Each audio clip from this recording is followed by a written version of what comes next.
What secrets are in non-custodial parent EFC calculations? Imagine trying to figure out how much financial aid you might get for college, but some parts of the puzzle are hidden. That's what makes understanding the expected family contribution calculations so interesting. When it comes to non-custodial parents, there are some surprises about how their finances are used or not used. Let's break it down so you know what's really happening behind the scenes. Most people know that the federal government uses a method called the federal methodology to calculate the expected family contribution. This method looks only at the income and assets of the parent with whom the student lives most of the time, called the custodial parent. If parents are divorced or separated, the non-custodial parent's financial information usually isn't included in the federal calculation. That means their income and assets don't directly affect the federal aid eligibility. So, if the non-custodial parent has a lot of money but isn't included in the federal calculation, it might seem like the student has a better chance at federal aid. But here's where things get interesting. Some private colleges and universities use different methods called institutional methodology or consensus methodology.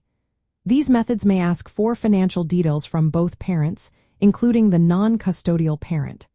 They might look at things like home equity, savings, or other assets that the federal method ignores. If the non-custodial parent has a lot of resources, including them can increase the expected contribution, which could lower the amount of aid the student receives from that school. Another big factor is the CSS Profile, for many private schools requiring in addition to the free application for federal student aid. The CSS Profile asks for detailed financial information from both parents, including the non-custodial parent.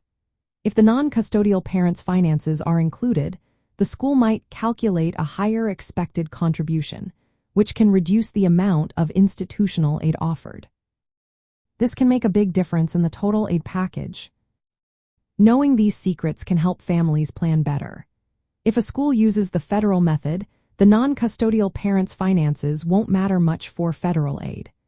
But if the school uses the CSS Profile or other institutional methods, the non-custodial parent's financial details could be very important. Families should always check each school's requirements early on. If the non-custodial parent isn't willing or able to provide financial information, some schools may offer alternative options or appeals, but it varies widely. To sum up, the secret is that federal aid calculations generally ignore the non-custodial parent's finances, but many private schools include them in their calculations. This can change how much aid a student might get. Being aware of these differences helps families make smarter choices when applying for aid and planning for college costs.